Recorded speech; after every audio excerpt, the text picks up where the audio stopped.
الحمدللہ رب العالمین والصلاة والسلام علی سید الانبیاء والمرسلین نبینا محمد وعلی آلہ وصحبہ اجمعین اما بعد۔ رب اشرح لی صدری ویسر لی امری واحلل عقدۃ من لسانی یفقہوا قولی۔ محترم ناظرین کرام، احباب گرامی و دیگر سامعین،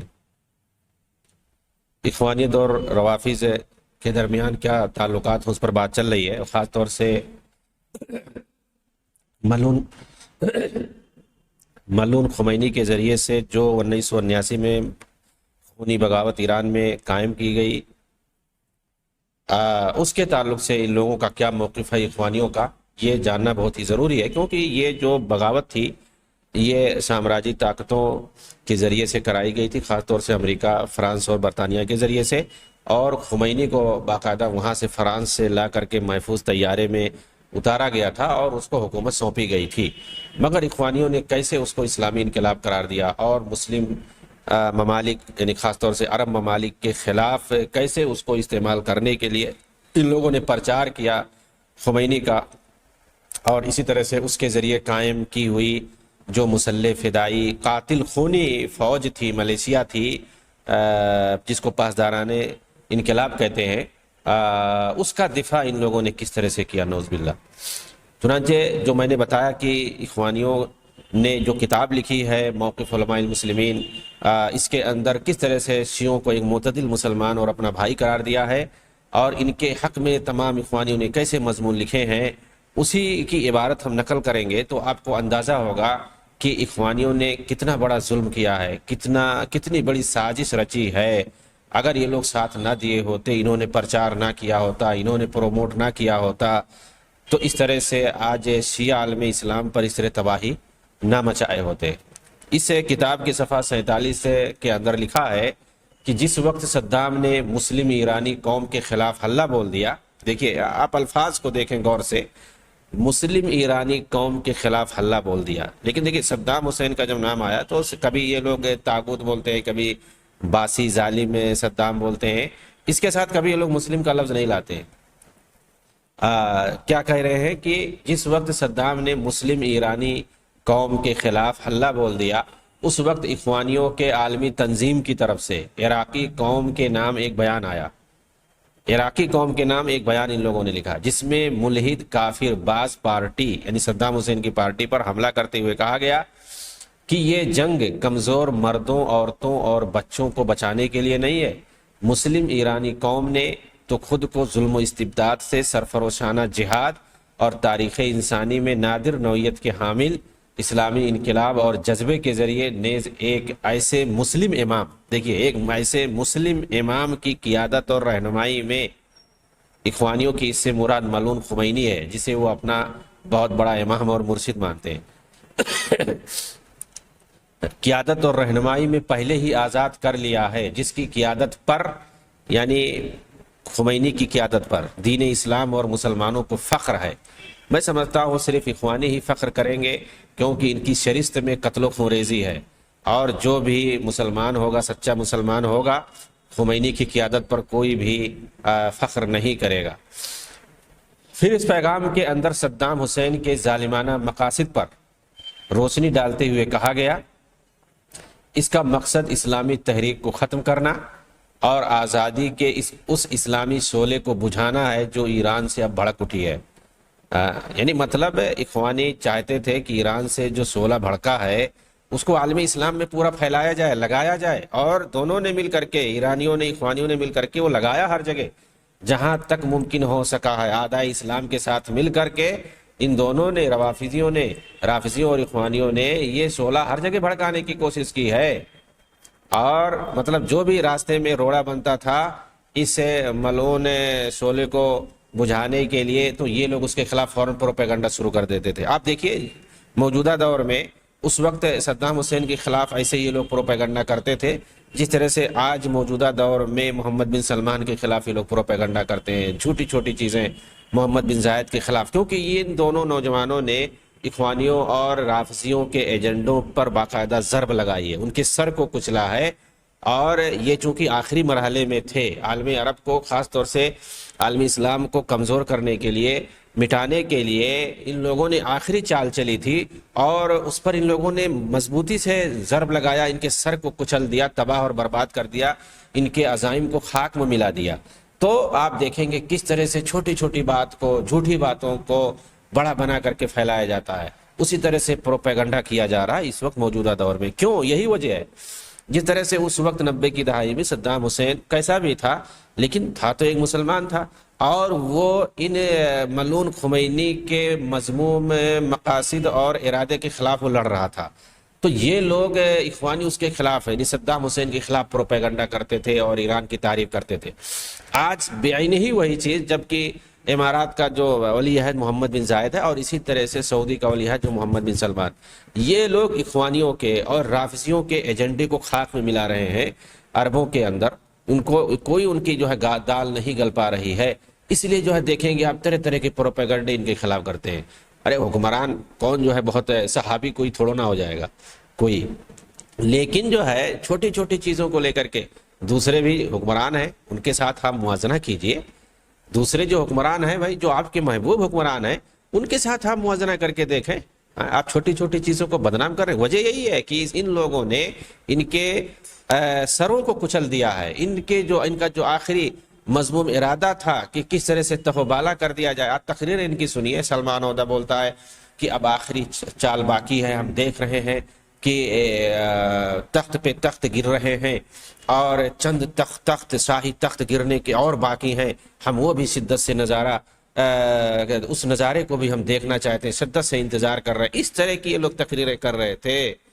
اور اسی طرح سے کوئی جا کر کے وہاں ترکی میں بولتا ہے کہ ایک پارٹ تو ختم ہو گیا، اب دوسرا پارٹ باقی ہے، جلد ہی اس کو بھی شروع کر دیا جائے گا۔ یہ سب باقاعدہ ویڈیو میں موجود ہے۔ تو یہ لوگ کیا کھیل کھیلنا چاہتے تھے، عالم عرب کو کس طرح سے تباہی کے دہانے پہ پہنچانا چاہتے تھے ایرانیوں کے ساتھ مل کر کے، لیکن ان مذموم مقاصد کو کس نے ختم کیا؟ کس نے جو ان کے باطل ارادوں کو، مذموم مقاصد کو خاک میں ملا دیا ہے؟ انہی لوگوں نے ملا دیا ہے، چاہے وہ امارات کا ہو محمد بن زائد، یا اسی طرح سے سعودی کا محمد بن سلمان۔ اسی لیے ان کے خلاف طرح طرح کے پروپیگنڈے کرتے ہیں، ڈیمورلائز کرتے ہیں، ایسا ہے ویسا ہے۔ ان لوگوں کو اپنے ملک کے لیے کام کرنے کی فکر ہے، وہ لوگ کر رہے ہیں اپنے حساب سے۔ اور ان لوگوں کی خبریں اگر پڑھو گے تو ایسا لگے گا کہ وہ صرف اور صرف جو اللہ علیہ میں مبتلا ہیں، صرف ان کو کوئی کام ہی نہیں ہے اللہ علیہ کے علاوہ۔ حالانکہ ان کے پاس ٹائم نہیں ہوتا ہے اپنے ملک کے لیے، کیا کیا پروجیکٹ ہیں، کیا کیا کرنے ہیں، کیا کیا پلان ہے، کہاں رہنا ہے، ایک ایک سیکنڈ کے ان کے پاس ٹائم نہیں رہتا ہے۔ لیکن یہ لوگ جھوٹی جھوٹی خبریں، وہ کر رہا ہے، وہاں جا رہا ہے، یہ ہے، وہ خرید رہا ہے، وہ ایسا، کیوں بدنام کرنا، ڈیمورلائز کرنا، اس کی وجہ سے، تاکہ عوام کے اندر ماحول بنایا جائے ان لوگوں کے خلاف۔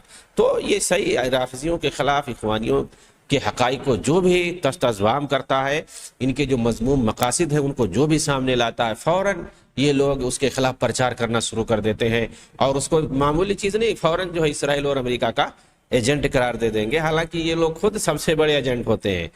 ان کا کوئی بھی لڑکا اگر بڑا ہوگا تو اس کو فوراً امریکہ یا یورپ کی یونیورسٹی میں بھیجیں گے پڑھنے کے لیے، وہیں پہ پڑھے گا۔ پیسہ ان کے پاس کہاں سے آخر آتا ہے اتنا زیادہ؟ یہ ان کو آپ دیکھیں گے وائٹ ہاؤس میں جاتے ہیں تو امریکہ کے جھنڈے کا ٹائی بنا کر کے لگاتے ہیں، تاکہ امریکہ کے اندر جو وائٹ ہاؤس میں رہتے ہیں وہ لوگ خوش ہو دے کر گئے، تو ٹائی مطلب اتنی محبت ہے امریکہ کے جھنڈے سے ان لوگوں کو۔ یہ ساری چیزیں ویڈیو میں موجود ہیں۔ تو سب سے بڑے تو یہ لوگ ایجنٹ ہیں، غلام ہیں امریکہ کے، یورپ کے۔ ان کی تنظیمیں جتنا زیادہ سرگرم ہیں یورپ اور امریکہ میں، اتنا عالم اسلام کے اندر نہیں ہے۔ اگر یہ لوگ یورپ اور امریکہ کے خلاف ہوتے تو ان کی تنظیمیں وہاں کیوں سرگرم ہوتی؟ یہ ان کو جو ہے وہاں پر بڑے بڑے آفسیں کھولنے کی اجازت کیوں ملتی؟ ان کو تو بینک باقاعدہ وہاں کھولنے کی اجازت ملتی ہے، تقوی بینک ان کا کروڑوں ڈالر میں جو چلتا ہے، بتائیے یہ لوگ چلاتے ہیں یورپ کے اندر، امریکہ کے اندر۔ اللہ اکبر۔ تو یہ اپنی بات کو چھپا کر کے وہی چیز دوسروں کے اوپر مڑ دیتے ہیں۔ تو جس طرح سے میں بتا رہا تھا صدام حسین 90 کی دہائی میں اسی طرح سے یہ لوگ بدنام کر رہے تھے۔ کیوں؟ اس لیے کہ وہ ایک پہاڑ بنا ہوا تھا اخوانیوں اور رافضیوں کے مذموم مقاصد کو پورا کرنے میں، وہ پہاڑ بنا ہوا تھا، اس لیے یہ لوگ اس کے خلاف پروپیگنڈا کرتے تھے میڈیا کے اندر۔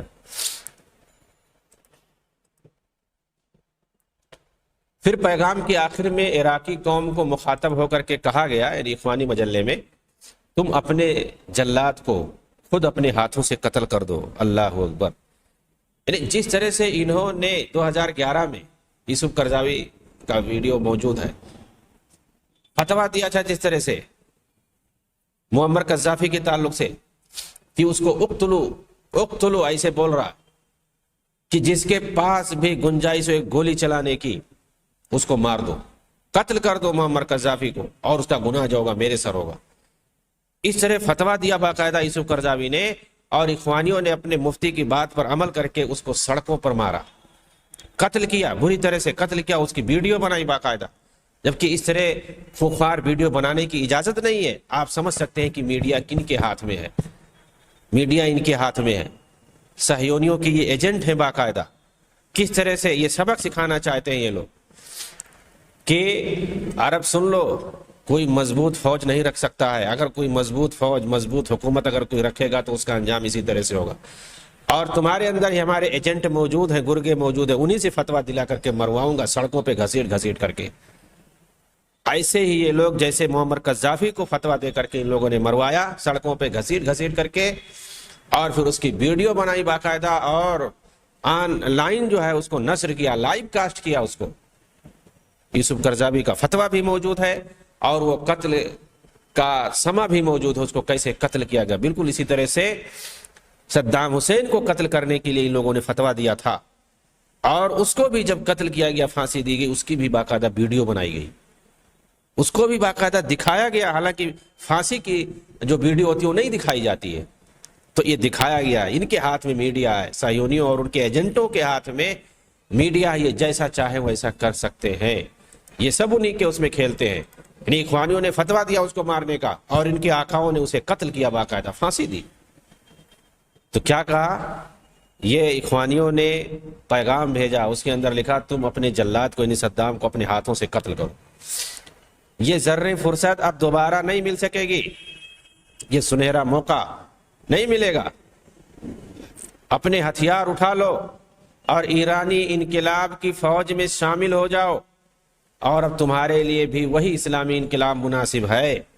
یہ دیکھیں اخوانی کس طرح سے عراقیوں کو بھڑکا رہے ہیں، اس طرح کا خط لکھ رہے ہیں، عراقی عوام کے نام لکھ رہے ہیں کہ اپنا تمہارا جو حاکم ہے اس کو اپنے ہاتھوں سے قتل کر دو، اس کے خلاف ہتھیار اٹھا لو، اور ایرانی فوج جو اسلامی فوج ہے وہ لڑ رہی ہے صدام کے خلاف، اس کے اندر آ جاؤ۔ اللہ اکبر۔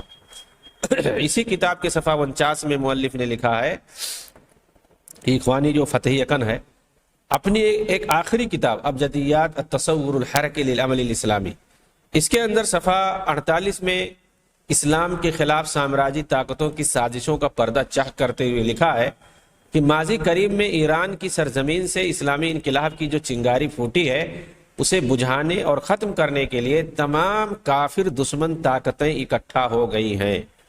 یہ اخوانی لکھ رہا ہے۔ کہاں سے اسلامی چنگاری نکلی ہے؟ اسلامی چنگاری نکلی ہے، مطلب اسلامی حکومت تو کہیں تھی نہیں دنیا میں ان کے نزدیک، ایک اسلامی چنگاری ایک نکلی، اب اس کو بھی بجھانا چاہ رہے ہیں لوگ۔ کہاں سے نکلی؟ خمینی کے پیٹ سے نکلی ہے۔ اب بتائیے، اخوانیوں کے ہاں اسلامی چنگاری بھی نکلتی ہے تو ملعون رافضی صحابہ دشمن خمینی کے پیٹ سے نکلتی ہے۔ اللہ اکبر۔ اور کہہ رہا ہے کہ اس کو بجھانے کے لیے، ختم کرنے کے لیے تمام کافر دشمن طاقتیں اکٹھا ہو گئی ہیں، صرف اس لیے کہ وہ چنگاری اسلامی ہے۔ اللہ اکبر۔ جس کا نہ کوئی مشرقی جہت ہے اور نہ ہی کوئی مغربی جہت۔ یہ بڑا خطرناک جملہ ہے۔ مطلب یہ چنگاری پوری دنیا کے اندر پھیلے گی، عالم اسلام کے اندر پھیلے گی، اس کو ہم پھیلائیں گے، لیکن اس کو دبانے کی کوشش کی جا رہی ہے، نعوذ باللہ۔ تو یہ اخوانیوں کے مذموم ارادے تھے جو کھل کر کے یہ لوگ لکھتے تھے اس وقت 90 کی دہائی میں ایران کے حق میں، اور ملعون خمینی اور اس کے مذموم ارادوں کے حق میں یہ لوگ باقاعدہ کھل کر کے لکھتے تھے، اور اس کو اسلامی اس لیے لوگ بولتے تھے تاکہ لوگوں کے اندر سے جو شیعوں کے آپ بارے میں جانتے ہوں گے تاریخ اسلام میں، جیسے میں بتا دوں کہ یورپ کے اندر یہودیوں کی جو حالت تھی، ان کو سماج ایکسیپٹ نہیں کرتا تھا، جانتے تھے یہ لوگ مکار ہیں، غدار ہیں، یہ لوگ جادو کر دیتے ہیں، یہ لوگ برا سوچتے ہیں، ایسے ویسے، بالکل یہی حالت شیعوں کی تھی عالم اسلام کے اندر. ان کو بھی لوگ بچا کے رکھتے تھے, ان سے دور رہتے تھے کہ یہ لوگ دشمنی رکھتے ہیں مسلمانوں سے, یہ لوگ پیشاب تک پلا دیتے ہیں, ایسے ہیں ویسے ہیں. مطلب ان کی خباثت کو لوگ جانتے تھے, اس لیے ان سے دور رہتے تھے اور ان کو مسلم آبادی اور سماج سے دور رکھتے تھے. یہ تھی یہاں تک کہ 80 اور 90 کی دہائی میں باقاعدہ ان شیعوں نے, ان اخوانیوں نے اور جماعت اسلامیوں نے ان کو پروموٹ کیا باقاعدہ. یہ ہمدردی میں ان کو کیوں جو ہے الگ کیا جا رہا ہے, سماج سے الگ کیا جا رہا ہے, بائیکاٹ کیا جا رہا ہے, یہ بھی تو اپنے بھائی ہیں. اس طرح یعنی ان کے ساتھ مل کر کے اور صہیونی اور صلیبیوں نے کس طرح سے استعمال کیا اس بغاوت کو, 1979 کی بغاوت کو ایران کے اندر, اور پھر اس کے ذریعے سے آپ دیکھیں کس طرح سے تباہی آئی ہے انہی اخوانیوں اور ایرانیوں کے ذریعے سے. تو ان کو پروموٹ جو کیا اور ان کو مسلمانوں کے ساتھ بھائی بھائی شیعہ سنی کا جو نعرہ لگایا, انہی جماعت اسلامیوں نے مودودی کے دور سے لے کر کے آج تک وہ نعرہ یہ لوگ لگا رہے ہیں. اور جو کچھ تباہی ان لوگوں نے پھیلائی ہے عالم عرب کے اندر, عالم اسلام کے اندر وہ نہیں دکھائی دیتا ان کو. یہ فتحی اکن جو بہت بڑا کٹر اخوانی ہے, اس کے اور دیگر بیانات سے کس قدر واضح ہو گیا کہ یہ کس طرح سے صدام حسین کے خلاف رافضی ایران کا ساتھ دے رہے تھے, بلکہ اس کا اعلی کار بنے ہوئے تھے. چنانچہ انہوں نے صدام حسین اور اس کے حمایتی کو کافر کہا اور ان پر امریکہ اور یہودیوں کے ایجنٹ ہونے کا الزام لگایا, اپنے اسی اسلوب اور منہج پر عمل کرتے ہوئے جیسا وہ ہر شخص کے ساتھ کرتے ہیں جو بھی ان کی مخالفت کرے. اسی کتاب موقف علماء المسلمین کے صفحہ 41-42 کے اندر مصنف نے لکھا, وہ انقلاب جو 1978 کے آغاز میں شروع ہوا اور 79 کے آغاز میں کامیابی ملی, اس لیے کہ فروری میں یہ بغاوت پوری ہوئی تھی, اس نے امت مسلمہ کے اندر ایمانی روح کو بیدار کر دیا جو تنجا یعنی افریقہ سے جاکرتا یعنی انڈونیشیا تک سوئی ہوئی تھی. اللہ اکبر. اس انقلاب نے تمام اسلامی شہروں میں خوشیوں کا سما پیدا کر دیا, قاہرہ سے دمشق تک, کراچی سے خرطوم تک, استنبول سے بیت المقدس تک, بلکہ جہاں بھی مسلمان پائے جاتے ہیں ہر جگہ سب اس انقلاب سے شاداں و فرحاں ہیں. اللہ اکبر. یہ اخوانی بتا رہے ہیں کہ ملعون خمینی نے جو بغاوت قائم کی تھی فرانسیسیوں اور امریکیوں برطانیوں کے مدد سے, اس سے تمام لوگ شاداں اور فرحاں, اور اس کو اسلامی انقلاب یہ لوگ قرار دے رہے ہیں. مغربی جرمنی کے اندر استاذ اسام اتار رہتے ہیں جو اخوان المسلمین کے مشہور تاریخ داں عالم ہیں. انہوں نے اس انقلاب پر پوری ایک کتاب لکھی ہے جس کے اندر اس کے اصول و مبادی اور اس کے اسباب کو واضح کیا اور اس کی بھرپور تائید کی ہے, اور کتاب کے اندر بار بار امام خمینی کو اس انقلاب پر مبارکبادی دے دے کر خوشی کا اظہار کیا ہے. اس کو بار بار امام خمینی. اس انقلاب پر انہوں نے کئی لیکچر بھی دیے جس کی کیسٹس نوجوانان ملت میں خوب مشہور ہوئی. اسی طرح میگزین الرائد نے بھی اس انقلاب کی تائید اور اسے مشہور کرنے میں بھرپور کردار ادا کیا ہے. سوڈان کے اندر اخوان المسلمون اور خرطوم یونیورسٹی کے اندر اخوانی نوجوانوں کی طرف سے جس تائیدی موقف کا اظہار کیا گیا, اس طرح عالم اسلام کے کسی بھی شہر اور ملک میں نہیں کیا گیا. خلاصہ کلام یہ کہ جہاں بھی اخوانی اس وقت پائے جاتے تھے انہوں نے خوشی ظاہر کی تھی, اور کوئی سنی مسلمان اس کے لیے خوشی کا اظہار نہیں کیا تھا. جس طرح میں بتا دوں کہ جب یہ محمد مرسی کا انتقال ہوا تھا تو ان لوگوں نے لکھنا شروع کیا تھا, بہت سارے مضامین لکھے کہ پوری دنیا میں مسلمانوں نے نماز جنازہ پڑھی. حالانکہ جہاں جہاں اخوان المسلمون والے, جماعت اسلامی والے اور شیعہ رافضی رہتے تھے ان لوگوں نے جنازہ پڑھی تھی, غائبانہ نماز پڑھی تھی, لیکن ان لوگوں نے کیا پرچار کیا, تمام مسلمان غمگین ہیں, سب نے نماز جنازہ پڑھی ہے محمد مرسی کی. یہی بات یہ لوگ یہاں بھی کہہ رہے ہیں, وہی پروپیگنڈا کر رہے ہیں کہ خمینی کے انقلاب سے پوری دنیا کے مسلمان شادہ و فرحاں ہر جگہ. ایسی کوئی بات نہیں ہے, صرف اور صرف جہاں شیعہ رافضی پائے جاتے تھے اور جہاں اخوانی پائے جاتے تھے اور جماعت اسلامی والے پائے جاتے تھے وہی لوگ صرف خوش تھے. آپ مودودی کو دیکھ لیجئے, ان کے واقعات پڑھیے, اس وقت اس موقع پر کتنا خوش تھے, شاداں اور فرحاں تھے. پورے مضامین ہیں, آپ پڑھیں گے تو سمجھ میں آئے گا کس قدر وہ خوش تھے. تو جہاں جہاں اخوانی رافضی اور اسی طرح سے جماعت اسلامی والے پائے جاتے تھے تحریکی, یہی لوگ خوش تھے بس, اور کوئی نہیں خوش تھا. تو یہ لوگ آگے بتا رہے ہیں کہ سوڈان کے اندر جو خرطوم یونیورسٹی ہے وہاں جو اخوانی طلبہ پائے جاتے تھے انہوں نے بھی اپنی تائیدی موقف کا اظہار کیا تھا، اس طرح عالمی اسلام کے کسی بھی شہر اور ملک میں نہیں کیا گیا جتنا وہاں کیا گیا، کیونکہ یہ لوگ باقاعدہ منظم انداز میں تائیدی مظاہرہ کرتے ہوئے انقلاب کے حق میں سڑکوں پر نکلے تھے۔ اخوانیوں کے سوڈانی سربراہ دکتور حسن ترابی نے اسی غرض سے ایران کا سفر بھی کیا تھا۔ یہ بڑا ہی خبیث انسان تھا حسن ترابی، اس پر کبھی تفصیل سے بتاؤں گا کتنا خبیث انسان تھا، جس کو قرضاوی نے مجدد دین و ملت کہا ہے۔ بہت برے اور خراب عقیدے تھے اس کے، اور یہ کھل کر کے مسلمہ دینی اصولوں کا مذاق اڑاتا تھا باقاعدہ اسٹیج پر بیٹھ کر کے، نعوذ باللہ۔ تو یہ حسن ترابی نے باقاعدہ چونکہ اس کی حکومت تھی تو ظاہر سی بات ہے کھل کر کے وہاں پر تائیدی مظاہرہ کیا گیا، اور اس نے بھی تہران کا سفر کیا جہاں خمینی سے جا کر کے ملاقات کی اور اپنی تائید کا کھل کر اظہار کیا۔ اور قابل ذکر بات یہ ہے کہ یہ اخوانی تائید آج تک باقی ہے۔ ٹیونس سے جاری ہونے والے میگزین المعرفہ نے بھی انقلاب کی تائید میں مقالے نشر کیے اور مسلمانان عالم کو اس کی تائید اور مدد کے لیے للکارا۔ وہاں تو معاملہ یہاں تک پہنچ گیا کہ ٹیونس کے اندر اخوانی جماعت کے سربراہ راشد غنوسی نے امام خمینی کے پاس خط لکھا اور مسلمانان عالم کی امامت کے لیے ترسو کر دی تھی، نعوذ باللہ۔ یہ کون لکھ رہا ہے؟ یہ موقف علماء المسلمین کی عبارت ہے یہ سب، کہ کس طرح سے یہ تو کہتا تھا یہ راشد غنوسی جو ایک دم جو ہے گھٹیا انسان ہے، جو ہم جنس پرستی اور کیا کیا ان ساری چیزوں کا کوئی چیز نہیں، جو دل چاہے وہ کرے، ہم کسی کی مخالفت نہیں کرتے ہیں، حکومت کا کام ہے بس لوگوں تک سہولیات کا پہنچانا، پبلک کیا کر رہی ہے، نماز پڑھتی ہے نہیں پڑھتی ہے، روزہ رکھتی ہے نہیں رکھتی ہے، شراب پیتی ہے نہیں پیتی ہے، وہ گرجا میں جاتا ہے کوئی، یا جو ہے مسجد میں جاتا ہے کوئی، شراب خانے میں جاتا ہے، اس سے حکومت کو کوئی مرضی نہیں ہے۔ آدمی جو ہے حکومت کا کام ہے وہ صرف لوگوں تک سہولیات پہنچائے، اس طرح کا یہ آدمی ہے۔ یہ امام مان رہا تھا، مطلب امام المسلمین اور خلیفۃ المسلمین کے لیے اس کو اپوائنٹمنٹ کیا تھا خمینی کو۔ غنوسی نے تو یہاں تک سمجھ لیا کہ اب اسلامی تحریک زور پکڑ رہی ہے اور اس کی شکل اب حسن بنا، مودودی، قطب اور خمینی کے ہاتھوں بالکل واضح ہو چکی ہے، انہی کی رہنمائی میں اسلامی کاز طے پائے گا۔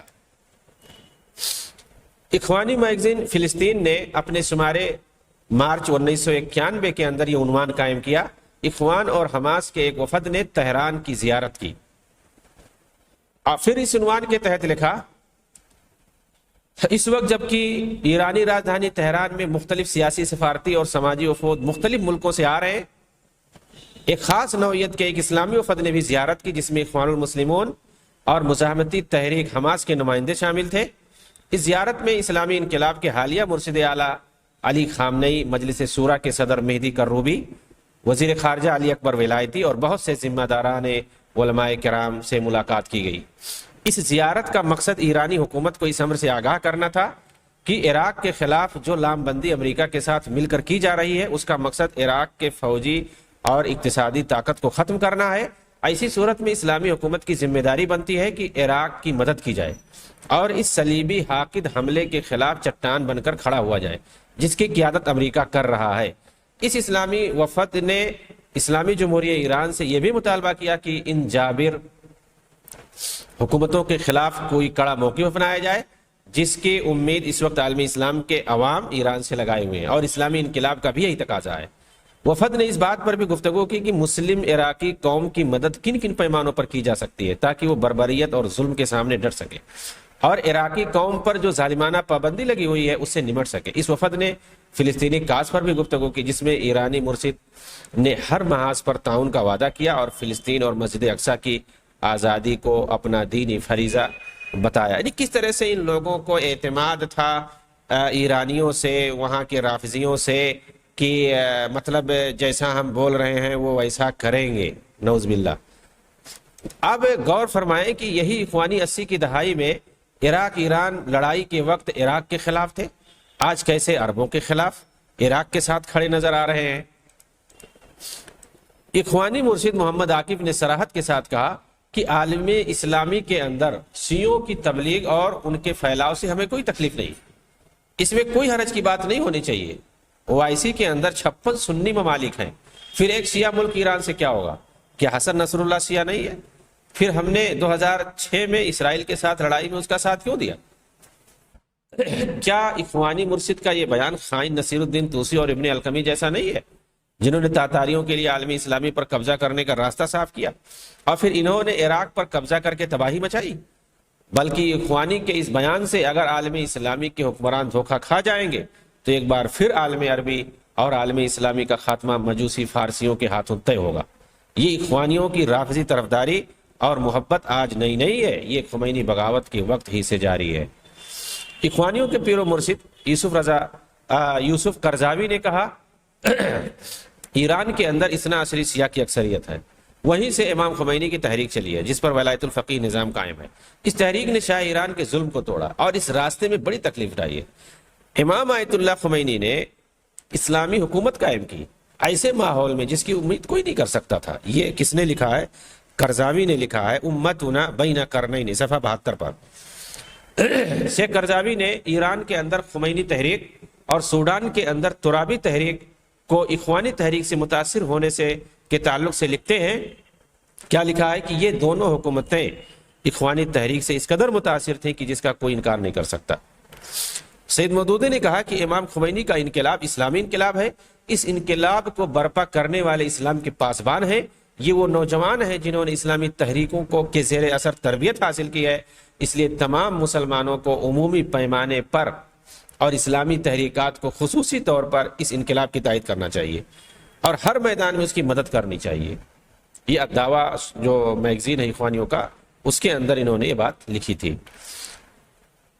اخوانیوں کے مشہور عالم استاد فتح یکن نے کہا ماضی قریب میں ہم نے ایران کے اندر اسلامی انقلاب کا کامیاب تجربہ دیکھا، یہ وہ انقلاب ہے جسے دنیا کی ہر کافر طاقت مٹانے پر لگی ہے، محض اس وجہ سے کہ وہ ایک اسلامی انقلاب ہے جس کا کوئی نہ مشرق ہے نہ مغرب۔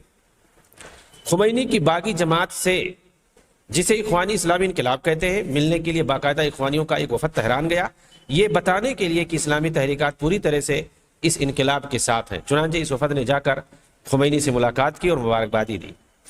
مجلہ المجتمع الکویتیہ کے اندر یہ تفصیل لکھی ہوئی ہے، 25 فروری 1979۔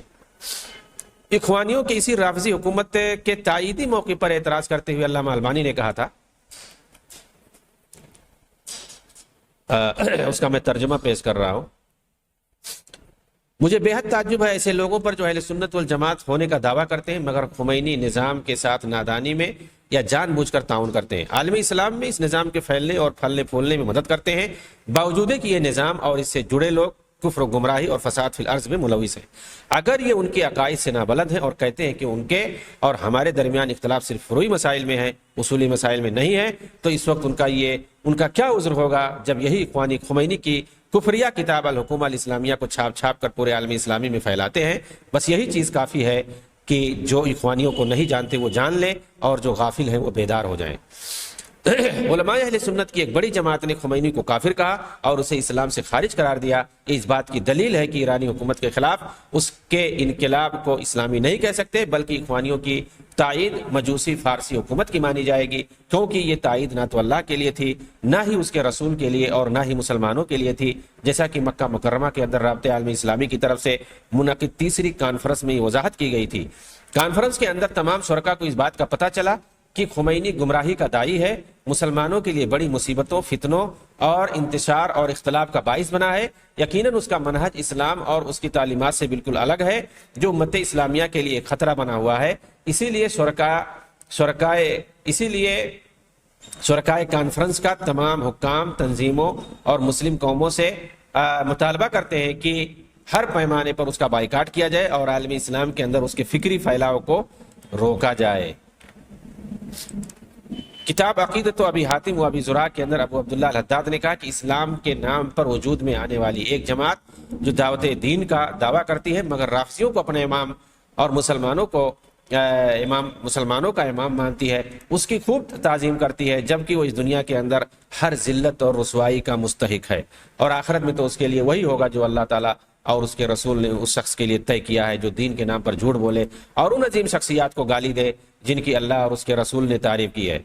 اس کے علاوہ بھی یہ روافض بہت سارے خرافات، بدعات اور شرک و کفر میں مبتلا ہیں، جیسے قبروں، مزاروں اور خانقاہوں کو بنا کر اسے عبادت گاہ بنا لینا، ائمہ کی پرستش کرنا، نیز خوارج کے طریقے پر تمام اہل سنت مسلمانوں سے جنگ کرنا وغیرہ۔ چنانچہ یمن، ایرانی اہواز، شام، عراق، لبنان میں معصوم مسلمانوں کو اس وقت رافضی سیاہ محض اس لیے مار رہے ہیں کیونکہ وہ اہل سنت ہیں۔ اخوانی عز الدین ابراہیم نے اپنی کتاب موقف علماء المسلمین کے صفحہ 43 میں لکھا ہے کہ اخوانیوں نے ایرانی انقلاب کی تائید سب سے زیادہ لبنان سے کی، چنانچہ فتح یکن اور اخوانی میگزین الایمان نے زبردست تائید کی اور اس انقلاب کو مشہور کرنے، اسے سراہنے میں اس کا سب سے بڑا رول رہا۔ فتح یکن کئی بار ایران کا سفر کر چکا ہے اور وہاں انقلاب کے مجموع میں شرکت بھی کی ہے اور انقلاب کی تائید میں کئی لیکچر بھی دیے۔ میگزین الایمان وغیرہ کے اندر یوسف العزم کا وہ مشہور قصیدہ اخوانی ادرنیز بھی شائع ہوا، جس کے اندر اخوانیوں نے خمینی سے بیعت کرنے پر لوگوں کو ابھارا ہے۔ دیکھیے اس کا مفہوم کیا ہے۔ اے خمینی، کیا ہی تو لیڈر اور ایک ایسا امام ہے جس نے ظلم کی عمارت ڈھا دی، جو موت سے ڈرنے والا نہیں۔ یقیناً ہم نے اسے اپنے لہو کا گلدستہ اور ہار عطا کیا اور پھر ہم آگے کی طرف بڑھ گئے، شرک کو مٹاتے ہوئے، تاریکی کو ختم کرتے ہوئے، تاکہ کائنات دوبارہ نور اور سلامتی کا گہوارہ بن جائے۔ یہ اخوانی شعر بھی بنا رہے ہیں کس کے؟ ملعون خمینی کے حق میں۔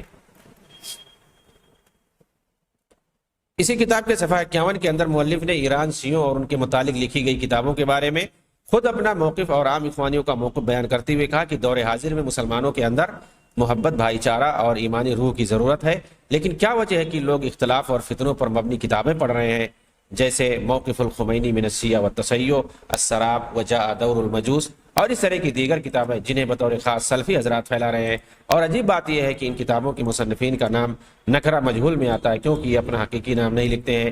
پھر بھی طاغوتی حکومتوں میں ایسی کتابوں کی بڑی اہمیت ہوتی ہے، انہیں بڑے پیمانے پر پھیلایا جاتا ہے، اس پر کسی تعجب کی بات نہیں ہے، کیونکہ یہ خود جانتے ہیں کہ یہ سب جھوٹ کا پلندہ ہے۔ یعنی وہ کتابیں جس کے اندر شیعوں اور رافضیوں کے عقائد خبیثہ کو ظاہر کیا گیا ہے اور ان کے مذموم مقاصد اور ارادوں کو واضح کیا گیا ہے کہ یہ چاہتے کہ حال میں اسلام سے، مسلمانوں سے، ان کتابوں کو یہ لوگ پروپیگنڈا، جھوٹ کا پلندہ کہتے ہیں۔ کون؟ اخوانی۔ سوال یہ ہے کہ کیا اخوانیوں کی طرف سے رافضی شیعوں کا کھلا دفاع نہیں ہے؟ اخوانی عالم عباس سیسی نے اپنی کتاب فی قافلۃ الاخوان المسلمین جلد نمبر 1 صفحہ 42 میں لکھا ہے کہ یہ اخوان کا شعبہ ایک ایسا ادارہ ہے جو مسلمانوں کے تمام فرقوں کو جوڑ دینے والا ہے، جبکہ حقیقت میں ان سب کی حالت کی صحیح ترجمانی یہ آیت کر رہی ہے، تحسبهم جميعا وقلوبهم شتى، تم انہیں اکٹھا سمجھتے ہو حالانکہ ان کے دل بٹے ہوئے ہیں۔ اللہ نے مزید فرمایا وَيَجْعَلُ الْخَبِيثَ بَعْضُهُ عَلَى بَعْضٍ فَيَرْكُمُهُ جَمِيعًا فَيَجْعَلُهُ فِي جَهَنَّمَ۔ خلاصہ کلام یہ ہے کہ اخوانیوں اور ایرانیوں کا، خمینیوں کا یہ چولی دامن کا ساتھ ہے، یہ اپنے جو منہجی افکار اور نظریات ہیں، خونی جو ان کے افکار ہیں، اس سے پیچھے نہیں ہٹ سکتے۔ ان کے جو خونی عزائم ہیں کبھی بھی ان سے یہ پیچھے نہیں ہٹ سکتے ہیں۔ ان کا ایک ہی علاج ہے کہ ان کو سختی سے کچل دیا جائے، ورنہ عالم اسلام کی تباہی طے ہے۔ اللہ رب العالمین ان کے مذموم مقاصد سے بچائے عالم اسلام کو۔ آمین۔ وآخر دعوانا ان الحمدللہ رب العالمین، والسلام علیکم ورحمۃ اللہ وبرکاتہ۔